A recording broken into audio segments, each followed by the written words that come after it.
வாரத்தின் முதல் நாளில் தேவனை தொழுது கொள்ளும்படியாக கூடி வந்திருக்கிறதான உங்கள் யாவருக்கும் கிறிஸ்து இயேசுவின் நாமத்தினாலே உங்களை வாழ்த்துகிறேன். நாம் சத்தியத்துக்காக தெரிந்து கொள்ளப்பட்ட வேத பகுதியை நாம் வாசிக்க கேட்டோம். நானே வாசிக்கிறேன். 2 கொரிந்தியர் 13ஆம் அதிகாரம் 5ஆம் வசனம்.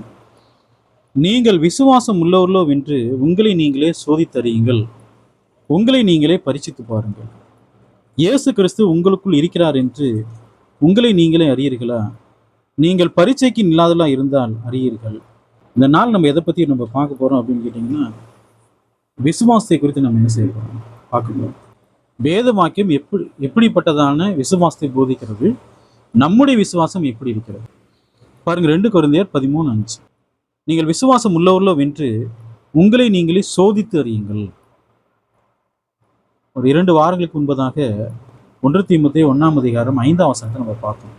என்ன பார்த்தோம்னா, கற்பனையின் பொருள் என்னவெனில் சுத்தமான இருதயத்திலும் நல்மன சாட்சியிலும் மாயமற்ற விசுவாசத்திலும் பிறக்கும் அன்பு.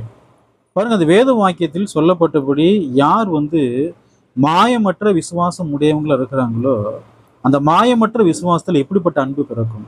மாயமற்ற அன்பு பிறக்கும். அப்போ இந்த மாயமற்ற அன்பு யாரிடத்தில் இருக்கிறதோ, யாரிடத்துல மாயமற்ற விசுவாசம் இருக்கிறதோ, அவங்க என்ன பண்ணிக்கிறாங்கன்னா, கிறிஸ்து இயேசுக்குள்ளாக ஓட்டத்தை என்ன பண்ணிட்டாங்க, முடிச்சிட்டாங்கன்னு அர்த்தம். அவர்கள் தான் நித்திய ஜீவனுக்கு என்னவா இருப்பாங்கன்னா பாத்திரவான்களாக இருப்பாங்க. சரி, இப்போ கேள்வி என்னன்னா, விசுவாசனால என்னன்னு தெரியாம நிறைய பேர் இருக்கிறாங்க. விசுவாசம்னா என்ன?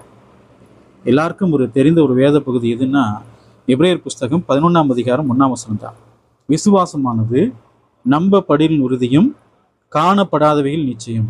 விசுவாசம் என்றாலும் இந்த வசனத்தை என்ன பண்ணுவாங்க, விசுவாசனா இதான் அர்த்தங்க அப்படின்வாங்க. அந்த விசுவாசம் என்ற வார்த்தைக்கான அர்த்தம் என்ன? அந்த விசுவாசம் என்ற வார்த்தைக்கான கிரேக்க வார்த்தை என்னன்னா, அந்த கிரேக்க நம்பர் என்னன்னா 4102. அந்த வார்த்தைக்கான அர்த்தம் என்னன்னா தூண்டப்படுதல்னு அர்த்தம். நிறைய தடவை நம்ம பார்த்துக்கிறோம். விசுவாசம் என்றால் என்ன அர்த்தம்? தூண்டப்படுதல். அப்ப தேவனுடைய வார்த்தையை கேட்கும் போது நாம் என்ன செய்யப்படணும்? தூண்டப்பட வேண்டும். அந்த வார்த்தையின்படியாக, அந்த சத்தியத்தின்படியாக செய்யும்படியாக நாம் என்ன செய்யப்படணுங்க? தூண்டப்பட வேண்டும். அதான் என்ன? விசுவாசம். பாருங்க, விசுவாசம் என்ற வார்த்தைக்கான அர்த்தம். விசுவாசம் என்றால் என்ன? எபிரேயர் 11ஆம் அதிகாரம் 1ஆம் வசனத்துல விசுவாசமானது நம்பப்படுகளின் உறுதியும் காணப்படாதவைகளின் நிச்சயம் சொல்ற. அந்த நிச்சயம்ங்கிற வார்த்தை இருக்கு இல்லைங்களா, கிரேக்க வேதாந்தத்தில் என்ன இருக்குன்னா ஆதாரங்கள். அப்ப விசுவாசம் என்றால் என்ன அர்த்தம்னா, விசுவாசமானது நம்பப்படுகளின் உறுதி. இயேசு கிறிஸ்துவையே தேவனையும் நம்ம பார்த்துக்கிறோமா? அப்போஸ்தலரை பார்த்துக்கிறோமா? பரிசுத்த ஆவியானவரை பாருங்க, யாரையுமே நம்ம பார்த்ததே கிடையாது. ஆனால் வேத வாக்கியம் தேவனால் கொடுக்கப்பட்டது என்பதை நம்ம என்ன செய்யறோங்க? விசுவாசிக்கிறோம். அப்ப தேவன் ஒருத்தர் இருக்கிறாரு, கர்த்தராகி இயேசு கிறிஸ்து இருக்கிறாரு, பரிசுத்த ஆவியானவர் இருக்கிறாரு. வேத வாக்கியத்தில் நமக்கு என்ன செய்யப்பட்டிருக்கு? அதெல்லாம் வெளிப்படுத்தப்பட்டிருக்கு. நாம் என்ன செய்யறோம்? அதை நம்புகிறோம். விசுவாசமானது நம்பப்படுகளின் உறுதியும் காணப்படாதவைகளின் ஆதாரங்கள். விசுவாசத்துக்கு எப்போதும் தேவன் எதான் கொடுப்பாரு? ஆதாரங்கள் தான் கொடுப்பாரு. ஆதாரத்தை கொடுத்து அவர் என்ன செய்ய சொல்லுவாரு? அதை விசுவாசிங்கன்னு சொல்லுவார். பாருங்க, தேவன் ஒருத்தர் இருக்காரு நமக்கு தெரியும் இல்லைங்களா? எப்படி தேவன் இருக்காரு நம்ம கண்டுபிடிக்க முடியும்? வேத வாக்கியம் இல்லாமல். அவருடைய சிருஷ்டிப்பு, சூரியன், சந்திரன், நட்சத்திரங்கள் நம்ம பார்க்குறோம், பூமியின் சிருஷ்டிப்பை பார்க்குறோம். இதெல்லாம் உண்டாக்கின சிருஷ்டி என்ன பண்றாரு? ஒருத்தர் இருக்காரு. இதெல்லாம் என்ன? தேவன் ஒருவர் இருக்கிறார் என்பதற்கான ஆதாரங்கள். அப்ப விசுவாசம் என்ற வார்த்தைக்கான அர்த்தம் என்னன்னா, இந்த வசனத்துல விசுவாசமானது நம்பப்படின் உறுதியும் காணப்படாதவைகளின் ஆதாரம். அப்ப பரலோகத்தை நம்ம பார்த்தது இல்லை, நம்புறோமா இல்லைங்களா? உறுதியா நம்புறோமா? தேவனை நம்ம பார்த்ததில்ல, இயேசு கிறிஸ்துவை பார்த்ததில்ல, பரிசுத்த ஆவியானவரை பார்த்ததில்ல, அப்போஸ்தலரை பார்த்ததில்ல, தீர்க்க தரிசனம் என்ன செஞ்சது இல்லைங்க, பார்த்ததெல்லாம் இல்லை. ஆனா உறுதி என்ன செய்யறாங்க? நம்புகிறோம். அதான் என்ன? விசுவாசம். பாருங்க, விசுவாசத்துக்கு இன்னொரு அர்த்தம் இருக்கு. மத்தேயு புஸ்தகம் 13ஆம் அதிகாரம் 23ஆம் வசனம் பாருங்க. நல்ல நிலத்தில் விதைக்கப்பட்டவனும் வசனத்தை கேட்கிறவனும் உணர்கிறவனுமாயும் இருந்து 100ஆகவும் 60ஆகவும் 30ஆகவும் பலன் தருவான். விசுவாசம் என்ற வார்த்தைக்கான அர்த்தம் என்ன? வசனத்தை நம்ம போதிக்கிறோம். போதிக்கும் போது நம்ம கேட்கறோம்னு வச்சுக்கோங்களேன், கேட்டு நமக்குள்ள எந்த ஒரு மாற்றமும் வரலைன்னா அதான் விசுவாசம் தான். விசுவாசம் என்றால் அர்த்தம் என்ன? தேவனுடைய வார்த்தையை கேட்டு அதை என்ன செய்யணுங்க? உணர வேண்டும். அதுதான் என்னவா இருக்கிறது? விசுவாசம். தேவனுடைய வார்த்தையை உணர்ந்து கொள்வதுதான் என்னவா இருக்கிறது? விசுவாசம். அதான் மெய்யான விசுவாசம். தேவனுடைய வார்த்தை கேட்டு அப்படியே விட்டுட்டு போனா அது பேர் விசுவாசமா? அப்ப யார் தேவனுடைய வார்த்தையை கேட்டு உணர்ந்து கொண்டு அவங்க என்ன கொடுப்பாங்க? 30, 60, 100 என்ன கொடுப்பாங்க? பலன் கொடுப்பார்கள். அப்ப ரெண்டாவது விசுவாசம் என்றால் தேவனுடைய வார்த்தையை உணர்ந்து கொள்வது. மூணாவது ஒரு அர்த்தம் இருக்கு பாருங்க. கலாத்தியர் புஸ்தகம் 1ஆம் அதிகாரம் 23ஆம் வசனம் பாருங்க. முன்னே நம்மை துன்பப்படுத்தினவனே தான் அழிக்க தேடின விசுவாசத்தை இப்பொழுது பிரசங்கிக்கிறான் என்பதை மாத்திரம் அவர்கள் கேள்விப்பட்டிருந்து. யாரை பத்தி கேள்விப்படுறாங்க? அப்போஸ்தலனாகிய பவுலை பத்தி கேள்விப்படுறாங்க. பவுல் எதை அழிக்க முயற்சி பண்றாரு? கிறிஸ்தவர்களே அழிக்க முயற்சி பண்றாரு. கிறிஸ்தவர்கள் எப்படி கிறிஸ்தவர்கள் ஆனார்கள்? கிறிஸ்துவின் சுவிசேஷத்தை கேட்டதுனால. அப்ப இவர் யாரை அழிக்க முயற்சி பண்றாரு? கிறிஸ்தவ அழிக்க முயற்சி பண்றாரு. எதை அழிக்க முயற்சி பண்றாரு? சுவிசேஷம். அப்ப விசுவாசம் என்ற வார்த்தைக்கான இன்னொரு அர்த்தம் என்ன? சுவிசேஷம். அந்த பகுதியில் பாருங்க, தான் அழிக்க தேடின விசுவாசத்தை. விசுவாசம் என்பது என்ன? சுவிசேஷம். அப்போஸ்தலர் 6ஆம் அதிகாரம் 7ஆம் வசனம் பாருங்க. தேவ வசனம் விருத்தி அடைந்தது, சீசருடைய தொகை எருசலேமில் மிகவும் பெருகிற்று, ஆசாரியர்களில் அநேகரும் விசுவாசத்திற்கு கீழ்ப்படிந்தார்கள். அவ எது கீழ்ப்படிஞ்சாங்க? சுவிசேஷத்திற்கு. தேவனுடைய வார்த்தை கேட்கிறாங்க, அந்த வார்த்தைக்கு அவங்க என்ன செய்யறாங்க? கீழ்ப்படுகிறாங்க. அப்ப என்ன எதை கேட்டாங்க? அவங்க சுவிசேஷத்தை கேட்கிறாங்க. சுவிசேஷிகர் என்ன பண்றாங்க? கீழ்ப்படிந்தார்கள். மூணாவது அர்த்தம் என்ன? விசுவாசம் என்றால் சுவிசேஷம் அர்த்தம். பாருங்க, நாலாவது ஒரு அர்த்தம் இருக்கு. எபிரேயர் புஸ்தகம் 3ஆம் அதிகாரம் 18ஆம் வசனம் பாருங்க. பின்னும் என்னுடைய இளைப்பாறுதலில் பிரவேசிப்பதில்லை என்று அவர் யாரை குறித்து ஆணையிட்டார்? கீழ்ப்படியாதவர்களை குறித்தல்லவா? கீழ்ப்படியாதவர்களை குறித்து அல்லவா? அப்ப தேவனுடைய வார்த்தையை கேட்கிறாங்க. வார்த்தையை கேட்டு அந்த வார்த்தைக்கு அவங்க கீழ்ப்படியல. இந்த வசனம் கீழ்ப்படியாதவர்கள் போடப்பட்டிருக்கு. ஆனா கிரேக்க வேதாந்தத்துல என்ன இருக்குன்னா, சம்மதிக்காததினாலே. தேவனுடைய வார்த்தையை கேட்கிறாங்க, அவங்க என்ன செய்யலைங்க? சம்மதிக்கல. தேவனுடைய வாக்கு தத்தங்களே அவங்க கேட்கிறாங்க. பாருங்க, இஸ்ரவேலர்கள் தேவன் ஒருவர் இருக்காருன்னு அவங்களுக்கு தெரியுமா தெரியாதா? தெரியும். தேவனை விசுவாசிக்கிறாங்க. ஆனால் தேவனுடைய வாக்கு தத்தங்களை அவங்க என்ன செய்யல? விசுவாசிக்கவில்லை.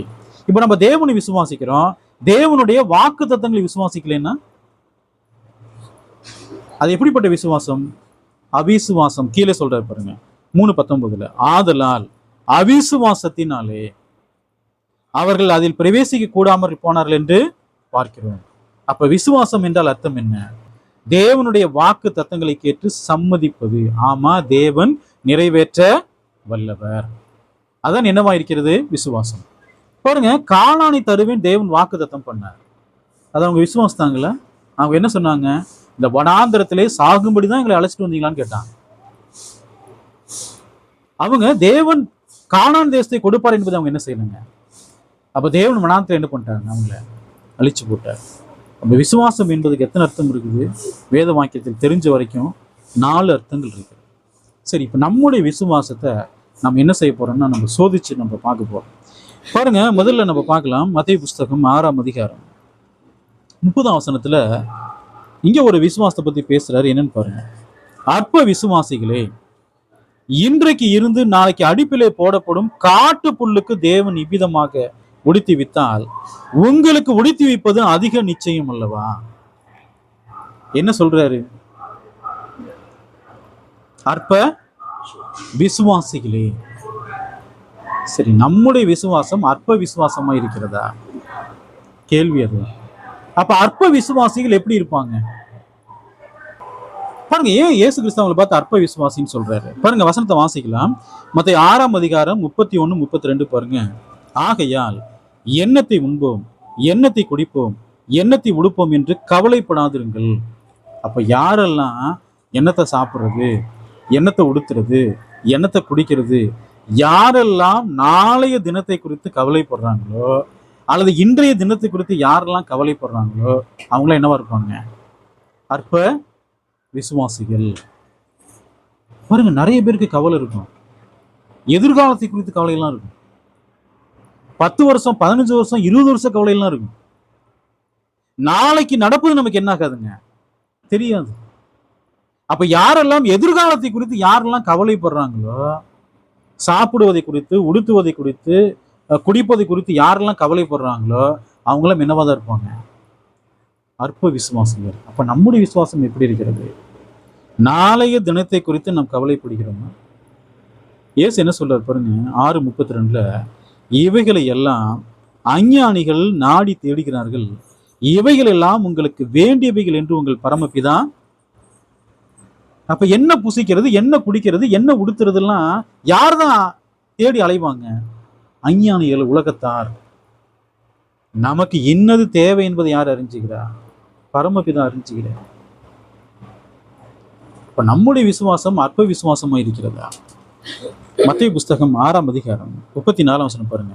ஆகையால் நாளைக்காக கவலைப்படாதீர்கள், நாளைய தினம் தன்னுடையவைகளுக்காக கவலைப்படும், அந்தந்த நாளுக்கு அதினதின் பாடு. அன்னைக்கு பாடுபடுறீங்களா, அது போதுன்னு நினைக்கின்ற இந்த காலகட்டத்தில் இதெல்லாம் சாத்தியமே இல்லைன்றாங்க. இதெல்லாம் சாத்தியமா இல்லைங்களா? இதெல்லாம் சாத்தியம். தேவனுடைய வார்த்தையின்படி நாம் வாழ்வோம் என்று சொன்னால் எது ஒன்றும் சாத்தியம். ஏன்னா நாளைய தினத்தை குறித்து கர்த்தருடைய பிள்ளைகள் என்ன செய்யக்கூடாது, கவலைப்படக்கூடாது. யாரெல்லாம் நாளைய தினத்தை குறித்து கவலைப்படுறாங்களோ அவங்கெல்லாம் என்னவாதான் இருப்பாங்க, அற்ப விசுவாசம் உள்ளவர்களாக தான் இருப்பாங்க. அந்த அதிகாரத்தில் நீங்க பாத்தீங்கன்னா இயேசு கிறிஸ்து வந்து அழகா அந்த காரியங்களை சொல்லுவார். என்ன சொல்லுவார்னா, ஆகாரத்தை பார்க்கிலும் எது விசேஷமானது? நம்முடைய ஜீவன் விசேஷமானது. உடையை பார்க்கிலும் எது விசேஷமானது? நம்முடைய சரீரம் விசேஷமானது. உலக பொருட்களை பார்க்கிலும் யார் விசேஷமானவர்கள்? மனுஷர்கள் விசேஷமானவர்கள். பறவைகளை விட யார் விசேஷமானவர்கள்? மனுஷர்கள் விசேஷமானவர்கள். காட்டு புஷ்பங்களை பார்க்கிலும் யார் விசேஷமானவர்கள்? நாம தான் எப்படிப்பட்டவங்க, விசேஷமானவர்கள். தேவன் இவ்வளோ விசேஷமா நம்மளை வச்சுக்கிறாரு. ஆனா இவங்க என்ன செய்யறாங்க, நாளைய தினத்தை குறித்து கவலைப்படுறாங்க. காகங்களை கவனித்து பாருங்கள், அவர்கள் விதைக்கிறதும் இல்லை, அறுக்கிறதும் இல்லை, களஞ்சியங்களில் சேர்க்கிறதும் இல்லை, அவைகளையும் உங்கள் பரமபிதா என்ன செய்யறாருங்க. உங்களுக்கு விசுவாசத்துல நம்ம குறைபடும் போது நம்ம எதை பார்க்கலாம்? காகங்களை பார்க்கணும். காகம் எங்க இருக்குது? அமெரிக்கா, அயர்லாந்துலாம் இருக்க காக்கா இருக்குதா? அங்க போய் பார்க்கறதுக்கு காகம் எங்கே இருக்குங்க? பக்கத்திலே இருக்குது. தேவன் சொல்றாரு, கிறிஸ்து சொல்றாரு, காகங்களை கவனித்து பாருங்கள். உன்னை கவனிச்சு பார்க்கணுமோ இல்லைங்க. அப்ப யாரெல்லாம் நாளைய தினத்தை குறித்து அவங்க கவலைப்படுறாங்களோ அவங்களும் என்னதான் இருப்பாங்க, அற்ப விசுவாசிகள். ஏன் அந்த நாளைய தினத்தை குறித்து கவலை வருது? காரணம் என்ன? பயம் வந்துருது. பயம் வர்றதுனால எது வருதுங்க? கவலை. சரிங்களா? மத்தேயு புஸ்தகம் 8ஆம் அதிகாரம் 23 26 வரைக்கும் நான் வந்து சுருக்கமா சொல்லிடுறேன். பாருங்க, இயேசு கிறிஸ்து ஒரு போட்ல ஏறி, ஒரு படகுல ஏறி என்ன செய்யறாருன்னா அக்கறைக்கு போறாரு. சீசர்கள் கூட போறான். நடுக்கடல்ல போகும்போது என்ன வந்துருதுன்னா, பயங்கரமான காற்றடி, பலத்த காற்று அடிக்குது. அலைகள்லாம் அப்படியே எழும்புது. அந்த படகு மூழ்கத்தக்கதான பயங்கரமான பலத்த காற்று அடிக்குது. வசனத்தை பாருங்க, 8:24. அப்பொழுது படகு அலைகளினால் மூடப்படத்தக்கதாய் கடலில் பெருங்காற்று உண்டாயிற்று. பெரும் காற்று உண்டாயிருச்சு. பெரும் காத்து அடிக்குது. கப்பல் அப்படியே பயங்கரமா ஆடுது. இயேசு எப்படி இருக்கிறாருங்க? நித்திரையா இருக்குது. 25ஆம் வசனத்துல, அப்பொழுது அவருடைய சீசர்கள் வந்து அவரை எழுப்பி, ஆண்டவரே எங்களை ரட்சியும், மடிந்து போகிறோம் என்றார்கள். என்ன சொல்றாங்க? ஆண்டவரே எங்களை காப்பாத்துங்க, நாங்க என்ன ஆக போறோம்? சாக போறோம். இயேசு என்ன சொன்னார் பாருங்க, அதற்கு அவர், அற்ப விசுவாசிகளே, ஏன் அவங்க அற்ப விசுவாசிகளா இருக்கிறாங்க? பாருங்க, அப்போஸ்தலர்களை தேவன் அழைத்ததற்கு ஒரு நோக்கம் இருக்கா இல்லைங்களா? இயேசு இவங்கெல்லாம் கூட்டிட்டு போய் கடலுக்கு நடுவில் கொண்டு போய் மூழ்கடிச்சு சாகடிக்கணும் தான் கூட்டு போயிருக்கிறாரா? அப்போஸ்தலரை குறித்து தேவன் பெரிய திட்டமே வச்சுக்கிறாரு. நீ இவர்கள் உலகம் எங்கும் போகணும், சகலத்துக்கு என்ன பண்ணணுங்க? சுவிசேஷத்தை அறிவிக்கணும். 12 பேர்த்த வந்து தேவன் தெரிந்தெடுத்து அழைத்து யார் கொடுத்துக்கிறாரு? இயேசு கிறிஸ்து கொடுத்துக்கிறார். இவங்க சொல்றாங்க, ஆண்டவரே நாங்க எங்க என்ன ஆக போறோம்? கடல்ல விழுந்து சாக போறோம். அப்ப தேவன் அழைத்த நோக்கத்தை யாரெல்லாம் சரியாக உணரவில்லையோ அவங்களாம் என்னவா இருப்பாங்க? அற்ப விசுவாசிகள். இயேசு அதான் சொன்னார், அற்ப விசுவாசிகள் என்று. ஏன் பயப்படுறீங்கன்னு கேட்கிற. அப்ப நம்முடைய விசுவாசத்தை நாம் என்ன செய்ய வேண்டிய அவசியம் இருக்கிறது? சோதித்து பார்க்க வேண்டிய அவசியம் இருக்கிறது. நிறைய நேரங்கள்ல நாமும் கூட இப்படி பயப்படுறோம் இல்லைங்களா? பவுலுக்கு அவருடைய இருதயத்துல ஒரு உறுதியான விசுவாசம் இருந்தது. என்ன விசுவாசம் பாருங்க, 2 தீமோத்தேயு 4ஆம் அதிகாரம் 18ஆம் வசனத்துல, கர்த்தர் எல்லா தீமையினின்றும் என்னை ரட்சித்து தம்முடைய பரம ராஜ்யத்தை அடையும்படி காப்பாற்றுவார். அவருக்கு என்ன விசுவாசம் இருந்தது? எவ்வளவு தீமை இருந்தாலும் சரி, அந்த தீமை எல்லாவற்றிலிருந்து அவர் என்ன செய்வாராமா? விலக்கி தம்முடைய பரம ராஜ்யத்தை அடையும்படி அவரை காப்பாற்றுவார். அந்த விசுவாசம் யாருக்கு இருந்ததுங்க? ஆனால் அப்போஸ்தலருக்கு இருந்தது ஊழிய நாட்கள்ல இயேசு கிறிஸ்து இடத்துல இல்லை. அவங்க பயப்படுறாங்க. அதாவது தேவன் இஸ்ரவேல் ஜனங்களை எகிப்துல இருந்து கானானுக்கு அழைச்சிட்டு போறதுக்கு தான் அங்கிருந்து பெரிய அடையாளங்கள் அற்புதங்கள்லாம் பண்ணி கூட்டிட்டு வர்றாரு. செங்கடலை 2ஆ பிளந்துக்கிறாரு. அது வழியா ஜனங்களை வெட்டாந்தரில் நடக்க வச்சு வனாந்திரத்துக்கு கூட்டு வந்துக்கணும்னு சொன்னாங்க. வனாந்திரத்திலே சாகருக்கா எங்களை அழைச்சிட்டு வந்தீங்கன்னு கேட்டாங்க. என்ன கேட்டாங்க? இந்த வனாந்திரத்தில் நாங்கள் சாப்பாடு இல்லாம சாகணுமா, தண்ணி இல்லாம சாகணுமா கேட்டாங்களா இல்லைங்களா? தேவன் அழைத்த நோக்கங்களே அவங்க புரிஞ்சிட்டு இருந்தாங்களா? அப்ப தேவன் அழைத்த நோக்கங்களை யாரெல்லாம் சரியாக உணரவில்லையோ அவங்கள என்னவாதான் இருப்பாங்க? அற்ப விசுவாசிகள். அப்ப தேவன் நமக்கு நல்ல பலத்தை கொடுத்துக்கிறாரு, நல்ல ஆரோக்கியத்தை கொடுத்துக்கிறாரு, நல்ல குடும்பத்தை கொடுத்துக்கிறாரு. நிறைய நேரங்களில் நாமும் என்ன செய்யறோம்? பயப்படுறோம் இல்லைங்களா? நம்முடைய பிள்ளைகளை குறித்து நம்ம பயப்படுறோம். நம்மை குறித்து நாம் என்ன செய்யறோங்க? பயப்படுறோம். தேவன் நம்மை அழைத்திருக்கிறார் என்று சொன்னால் சகலத்தையும் எப்படி முடிப்பாரு? நன்மைக்கு ஏதுவா என்ன செய்வாருங்க? முடிப்பார். அப்ப நாமும் எப்படி இருக்கணும்? விசுவாசத்திலே பலம் உள்ளவங்களா இருக்கணும். அற்ப விசுவாசிகள் தான் தேவனுடைய வழிநடத்துதலை அவங்க என்ன அவங்க யோசிப்பாங்க? தேவனுடைய வழிநடத்துதலை அவங்க அற்பமா பார்ப்பாங்க. அந்த வழிநடத்துதலை அவங்க சந்தேகப்படுவாங்க. நாம் ஒருபோதும் என்ன பண்ணக்கூடாதுங்க? சந்தேகப்படக்கூடாது. சரிங்களா? மத்தேயு புஸ்தகம் 14ஆம் அதிகாரம்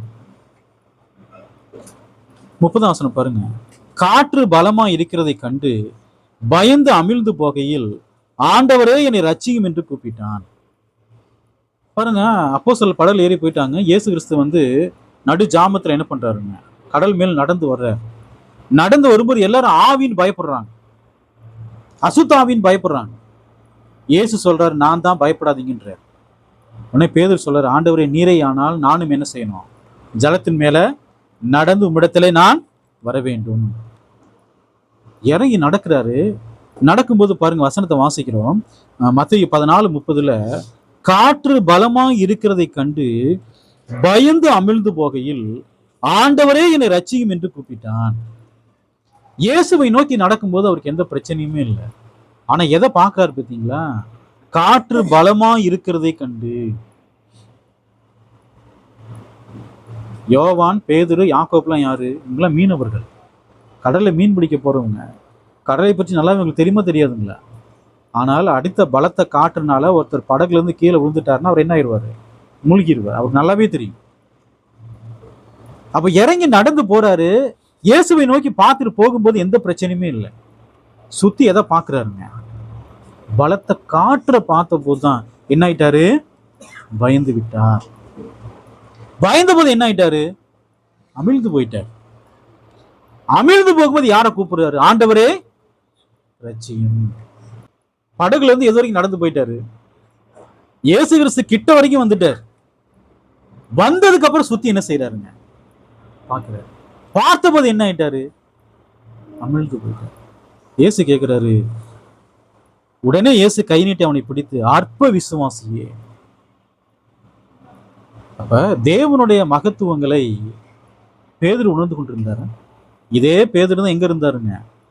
போனதுல படகுல இருக்கும்போது பலத்த காற்று அடிக்கும் போது இயேசு சொன்னாரு, இறையாதேன்னு சொன்னார். அந்த பலத்த காற்று அப்படி என்ன ஆயிடுச்சுங்க? அமைதல் ஆயிடுச்சு. கடலே அமைதல் ஆயிடுச்சு. காற்றும் கடலும் இவருக்கு கீழ்ப்படுகிறது எப்படின்னு ஆச்சரியப்பட்டான். இயேசுடைய மகத்துவங்களை அவர் கண்ணார என்ன செஞ்சுக்கிறாருங்க? பார்த்துருக்கிறார். ஆனா அப்படி பார்த்த போது கூட இப்ப அவருக்குள்ள என்ன வந்திருக்குது? நிறைய நேரங்கள்ல நமக்கும் இப்படிப்பட்ட அவிசுவாசம் வருதா இல்லைங்களா? இயேசுவை நோக்கி போடுறோம், சுத்தி நம்ம நடக்கூடிய பிரச்சனைகள் நம்ம பார்க்கும்போது என்ன ஆயிடுவோம்? பயந்து அமிழ்ந்து போகிறோம். பயத்துல என்ன ஆயிடுறோங்க? அமிழ்ந்து போகிறோம். அப்ப இந்த வேத வாக்கியத்தை வாசிக்கின்ற பொழுது பேதுரு தேவனுடைய மகத்துவங்களை சரியாக உணர்ந்திருந்தாரு? உணரல. அப்ப நாமும் கூட தேவனுடைய மகத்துவங்களை, வல்லமைகளை நாம் சரியாக உணராத போது நாம் என்னவாதான் இருப்போம்? அற்ப விசுவாசிகளாய் தான் இருக்கும். மத்தேயு புஸ்தகம் 16ஆம் அதிகாரம் 6ஆம் வசனம் பாருங்க. இயேசு அவர்களை நோக்கி, பரிசேயர் சதுசேயர் என்பவர்களின் புளித்த மாவை குறித்து எச்சரிக்கையாயிருங்கள். பாருங்க, இயேசு சொல்றாரு, இந்த பரிசேயர் சதுசேயருடைய புளித்த மாவை குறித்து எச்சரிக்கையாயிருங்கன்னு சொன்னார். உடனே இவங்க என்ன புரிஞ்சுக்கிட்டாங்க பாருங்க. மத்தேயு 16:7 நாம் அப்பங்களை கொண்டு வராதபடியால் இப்படி சொல்கிறார் என்று அவர்கள் தங்களுக்குள்ளே யோசனை பண்ணி கொண்டார்கள். அப்ப நல்லா கவனிச்சு பாருங்க. இதற்கு முன்பதாக இயேசு 2 அற்புதங்களை பண்ணிக்கிறார். 5 அப்பம் 2 மீனை வைத்து 5000 பேர் என்ன பண்ணிக்கிறாருங்க? போஷித்திருக்கிறார் இல்லைங்களா? அதோடு மாத்திரமல்ல, சில அப்பங்களையும் சில மீன்களையும் வைத்து 4000 பேர் என்ன பண்ணிக்கிறாருங்க? போஷித்திருக்கிறார். இதெல்லாம் அவங்க கண்கூடா கண்டிருக்கிறாங்க. இயேசு எதை பத்தி பேசுறாங்கிற உணர்வே அவங்கள்ட்ட இல்லை. இயேசு என்ன சொல்றாரு பாருங்க, 16:7 இயேசு அவர்களை நோக்கி, பரிசேயர் சதுசேயர் என்பவர்களின் புளித்த மாவை குறித்து எச்சரிக்கை இருங்கன்றார். அவங்க என்ன புரிஞ்சுக்கிட்டாங்க? 7ஆம் வசனத்துல, நாம் அப்பங்களை கொண்டு வராதபடியால். இதுக்கு முன்பதாக இயேசு என்ன பண்ணிக்கிறாருன்னா, ஒரு 5000 பேருக்கு என்ன பண்ணிக்கிறாருங்க? போஷித்திருக்கிறார். அப்பங்களையும் சில மீன்களையும் வைத்து போஷித்திருக்கிறார். 4000 பேர் போஷிக்கிறாரு. 2 கூட நிறைய அப்பங்கள் எடுத்துக்கிறாங்க. அதை கொண்டு வர மறந்துட்டாங்க. இயேசு புளித்த மாவுன்னு சொல்லும் போது இவங்க என்ன புரிஞ்சுக்கிட்டாங்கன்னா, அப்பங்களை கொண்டு வராதனாலதான் இயேசு இப்படி சொல்றாருன்னு அவங்க நினைச்சுக்கிட்டாங்க. அப்ப நல்லா கவனிங்க. இயேசு கேட்கிறார் 16:8 இயேசு அதை அறிந்து, அற்ப விசுவாசிகளே, அப்பங்களை கொண்டு வராதை குறித்து நீங்கள் உங்களுக்குள்ள யோசனை பண்ணுகிறது என்ன? இயேசு சொன்னது பரிசேயர் சதுசேயருடைய புளித்த மாவை குறித்து எச்சரிக்கையா இருங்கள்னார். இவங்க என்ன புரிஞ்சுக்கிட்டாங்கன்னா, ஐயோ, இயேசு 12 கூடை நிறைய அப்பங்களை நம்ம எடுத்தோம், இயேசு அதை கொண்டு வர நம்ம மறந்துட்டோம், இயேசு அதான் காண்பிக்கிறார், சுட்டி காண்பிக்கிறார் இவங்க நினைச்சுக்கிறாங்க. அப்ப தேவனுடைய வார்த்தைகள் போதிக்கப்படும் பொழுது அந்த தேவனுடைய சத்தியங்களை நாம் சரியாக உணரவில்லை என்று சொன்னால் நாமும் என்னவா இருப்போம்? அற்ப விசுவாசிகள். இயேசு சொன்னாரு, என் மாம்சத்தை புசித்து என் ரத்தத்தை பானம் பண்ணுகிறவனுக்கு நித்திய ஜீவன் உண்டு, நான் அவனை கடைசி நாளில் எழுப்புவேன். உடனே யூதர்கள் சொன்னாங்க, எப்படி அவனுடைய மாம்சத்தை புசிக்க கொடுப்பான்? எப்படி ரத்தத்தை குடிக்க கொடுப்பான்? மாம்ச பிரகாரமா சிந்திப்பான். அப்ப தேவனுடைய வார்த்தைகள் போதிக்கப்படும் பொழுது நமக்கு என்ன சிந்தை இருக்கணும்? ஆவிக்குரிய சிந்தை. இயேசு புளித்த மாம்சம் எதை பத்தி பேசினாரு? பரிசேயர் சதுசேயர்கள் என்பவர்களின் உபதேசம். இயேசு அவரே சொல்லுவார். அந்த உபதேசத்தை குறித்து தான் அவர் என்ன சொல்றாரு? புளித்த மாவுக்கு இவங்க என்ன புரிஞ்சுக்கிட்டாங்க? அப்பங்களை கொண்டு வராதனால அப்படி சொல்றாருன்னு நினைச்சுக்கிட்டாங்க. அப்ப இன்றைக்கு எத்தனை பேர் தேவனுடைய வார்த்தைகள் போதிக்கப்படும் போது சரியா யார் உணர்ந்து கொள்றா, புரிஞ்சுக்கிறாங்க? யாரு புரிஞ்சுக்கிறாங்க? இந்த ஆலயத்தை இடித்து போடுங்கள் 3 நாளைக்குள்ள எழுப்புவேன். அவங்க என்ன புரிஞ்சுக்கிட்டாங்க? தேவாலயத்தை இடிச்சு போட்டா அவர் எத்தனை நாள் எழுப்பு வராமா? 3 நாள். இயேசு எதை பத்தி சொன்னாரு? தன்னுடைய சரீரத்தை பத்தி சொன்னார். அவங்க என்ன புரிஞ்சுக்கிட்டாங்க? தேவாலயத்தை இடிச்சு போட்டா எப்படி 3 நாள்ல கட்டுவாரு? இன்றைக்கும் நிறைய கிறிஸ்தவர்கள் வேத வாக்கியங்களை போதிக்கின்ற பொழுது சரி என்ன செய்ய மாட்டாங்க, உணர்ந்து கொள்ளவே மாட்டாங்க. வேத வாக்கியத்துல ஆவிக்குரிய காரியங்களை போச்சு அவங்க மாம்ச பிரகாரம் என்ன பண்ணிட்டு இருப்பாங்க? சிந்தித்து கொண்டிருப்பார்கள். இப்ப தேவனுடைய வார்த்தையை போதிக்கிறோம். எத்தனை பேருக்கு சிந்தை இங்க இருக்குது? எத்தனை பேருக்கு இங்க இருக்குது? அப்ப தேவனுடைய வார்த்தை போதிக்கப்படும் போது சிந்தையெல்லாம் வேற எங்கேயோ வச்சுட்டு இருப்பாங்க. அவங்களாம் யாரு? அற்ப விசுவாசிகள். லூக்கா புஸ்தகம் 8ஆம் அதிகாரம் 18ஆம் வசனம் பாருங்க. வழி அருகே விதைக்கப்பட்டவர்கள் வசனத்தை கேட்கிறலாம் இருக்கிறார்கள். அவர்கள் விசுவாசித்து ரட்சிக்கப்படாதபடிக்கு பிசாசானவன் அவ்வசனத்தை அவர்கள் இருதயத்திலிருந்து எடுத்து போடுகிறான். பாருங்க, விசுவாசம் பத்தி நம்ம பார்க்கிறோம். நம்ம பார்க்கறதுன்னா அற்ப விசுவாசம். நமக்குள்ள எப்படிப்பட்ட விசுவாசம் இருக்கக்கூடாதுன்னா அற்ப விசுவாசம் இருக்கக்கூடாது. பாருங்க, இங்க 4 வகை நிலத்தை பத்தி பேசுறாரு. ஒரு நிலம் எது அப்படின்னு கேட்டீங்கன்னா, வழி அருகே விதைக்கப்பட்டவர்கள். இவங்க வசனத்தை கேட்கிறாங்க, ஆனா என்ன செய்ய மாட்டாங்க? அந்த வசனத்தை உணர்ந்து கொள்ள மாட்டார்கள். உணர்ந்து கொள்ளாத போது அவங்களுக்குள்ள என்ன வராதுன்னா, விசுவாசம் என்பதே வராது. அவங்க ரட்சிக்கப்படவும் முடியாது. வசனம் விதைக்கப்பட்ட உடனே பிசாசு என்ன பண்ணிடுறாங்க? இந்த வசனத்தை எடுத்து போட்டுறான். இது முதல் வகையான நிலம். வழி அருகே விதைக்கப்பட்டவர்கள் என்ன செய்ய மாட்டாங்க? விசுவாசிக்க மாட்டார்கள். அப்ப நம்முடைய இருதயம் வழி அருகே விதைக்கப்பட்ட நிலத்தை போல் இருக்கிறதா? தேவனுடைய வார்த்தையை போதிக்கிறோம், அது இருதயத்துல விதைக்கப்படுது. அந்த இருதயத்துல எந்த மாற்றம் ஏற்படவில்லை என்று சொன்னால் அவரிடத்துல என்ன கிடையாது? விசுவாசம் என்பது இல்லை. லூக்கா புஸ்தகம் 8ஆம் அதிகாரம் 13ஆம் வசனம் பாருங்க. கற்பாறை மேல் விதைக்கப்பட்டவர்கள் கேட்கும்போது சந்தோஷத்துடனே வசனத்தை ஏற்றுக்கொள்கிறார்கள். பாருங்க, சில பேர் வசனத்தை கேட்ட உடனே சந்தோஷமா ஏத்துக்குவாங்க. அவங்க என்ன செய்வாங்க? ஆயினும் தங்களுக்குள்ளே வேர் கொள்ளாதபடியினாலே கொஞ்ச காலம் மாத்திரம் விசுவாசித்து சோதனை காலத்தில் என்ன ஆயிருவாங்க? பின்வாங்கி போயிருவாங்க. இவங்க யாரு? கற்பாறையின் மேல் விதைக்கப்பட்டவர்கள். பாருங்க, தேவனுடைய வார்த்தை போதிக்கப்பட்டா அந்த வசனம் இருதயத்துல விதைக்கப்படுது, அது வேர் விடும். அது ஆழமா வேர் விட்டாதான் அந்த வசனம் எப்படி இருக்குங்க? நிலைத்திருக்கும். இவங்களுக்கு இருக்கக்கூடிய பிரச்சனையை கவனிச்சு பாருங்க. ஆயினும் தங்களுக்குள்ளே வேர் கொள்ளாதபடியினாலே. எவ்வளவு காலம் தான் இருப்பாங்க கர்த்தருடைய சபையில? கொஞ்ச காலம் தான் இருப்பாங்க. இவங்க விசுவாசம் எப்படிப்பட்டது? கொஞ்ச காலம் மாத்திரம் தான் விசுவாசிப்பாங்க. அதுக்கப்புறம் என்ன ஆயிடுவாங்க? பின்வாங்கி போயிடுவாங்க. லூக்கா புஸ்தகம் 8ஆம் அதிகாரம் 14ஆம் வசனம் பாருங்க. முள்ளுள்ள இடங்களில் விதைக்கப்பட்டவர்கள் வசனத்தை கேட்கிறாங்க. கேட்ட உடனே போய் பாருங்க, தேவனுடைய வார்த்தைங்க கேட்பாங்க. கேட்கும்போது கேட்பாங்க, இந்த இடத்தை விட்டு வெளியே போன உடனே அதுக்கு என்ன வந்துடும் பாருங்க. பிரபஞ்சத்தின் கவலைகளினாலும் ஐஸ்வர்யத்தினாலும் சிற்றின்பங்களினாலும் நெருக்கப்பட்டு பலன் கொடாதிருக்கிறார்கள். கர்த்தருடைய சபைக்கெல்லாம் வருவாங்க, வசனத்தை கேட்பாங்க. அங்கிருந்து போன உடனே என்ன ஆயிடுவாங்க? மறந்துடுவாங்க. அவங்களும் என்ன வந்துடும்? பிரபஞ்சத்தின் கவலைகள் வந்துடும். ஐஸ்வர்யத்தினாலும் சிற்றின்பங்களும் என்ன செய்யப்படுவாங்க? நெருக்கப்பட்டு அவங்களும் என்ன கொடுக்க மாட்டாங்க? பலன் கொடுக்க மாட்டார்கள். அப்ப இந்த நிலத்திலே விதைக்கப்பட்ட விதையானது எந்த பலன் என்ன செய்யாதுங்க? கொடுக்காது.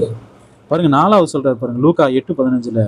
நல்ல நிலத்தில் விதைக்கப்பட்டவர்கள் வசனத்தை கேட்டு. நம்முடைய இருதயம் நல்ல நிலமாக இருக்கும் என்று சொன்னால் நம்முடைய விசுவாசம் எதை கொடுக்குங்க? அது பலனை கொடுக்கும். சொல்றாரு பாருங்க, வசனத்தை கேட்பாங்க, அதை உண்மையும் நன்மையுமான இருதயத்தில்.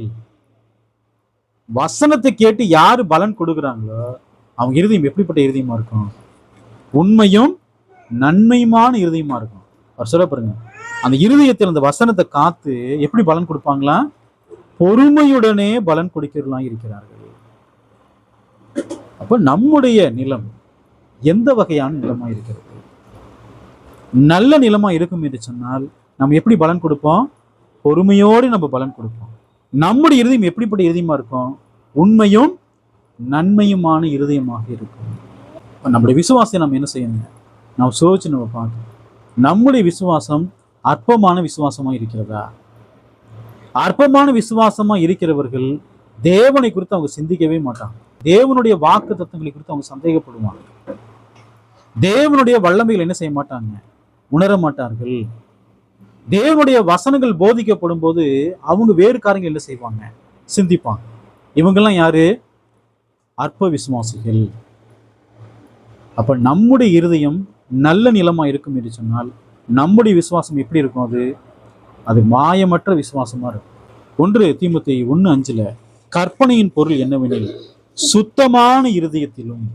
இருதயம் எப்படி இருக்கணும்? சுத்தமான இருதயமா இருக்கணும். நமக்கு அதோடு மாத்திரமல்ல, நல்மனசாட்சியா இருக்கணும். நல்மனசாட்சியிலும் சுத்தமான இருதயத்திலும் நல்மனசாட்சியிலும் மாயமற்ற விசுவாசத்திலும் பிறக்கும் அன்பு. இப்ப இந்த 3 காரியங்களை சொல்றார். சுத்தமான இருதயம் இருக்கணும், நல்மனசாட்சி இருக்கணும், மாயமற்ற விசுவாசம் இருக்கணும். இப்ப நம்ம என்ன விசுவாசத்தை நம்ம பார்த்துக்கிறோம்? நல்ல நிலத்தில் விதைக்கப்பட்ட விசுவாசம், நல்ல நிலத்தில் விதைக்கப்பட்ட விதை. அந்த விதை எங்க விதைக்கப்பட்டிருக்கு? நல்ல இருதயத்தில் என்ன செய்யப்பட்டிருக்குங்க? விதைக்கப்பட்டிருக்கு. அந்த வசனத்தை கேட்கறவங்க என்ன செய்வாங்க? பொறுமையுடனே பலன் கொடுப்பார்கள். அந்த வசனத்தை என்ன பண்ணுவாங்க? உணர்ந்து கொள்வாங்க. அவங்க எப்போதுமே எப்படி இருப்பாங்க? தேவனுக்கு பிரியமா இருப்பாங்க. அப்ப இந்த வேத வாக்கியத்தை நம்ம வாசிக்கின்ற பொழுது நம்முடைய விசுவாசம் அற்பமான விசுவாசமா அப்படிங்கிறத நம்ம என்ன செய்யணுங்க? நம்மை நாமே சோதித்து நம்ம பார்க்கணும். தேவனுடைய வாக்கு தத்துவங்களை சந்தேகப்படலாமா? சந்தேகப்படக்கூடாது. கர்த்தருக்கு சித்தமானால் இன்னும் விசுவாசத்தை குறித்து நம்ம என்ன செய்யலாம்? நிறைய காரியங்கள் நம்ம கற்றுக்கொள்ளும். தேவன் தாமிகளை ஆசீர்வதிப்பாராக. ஆமென்.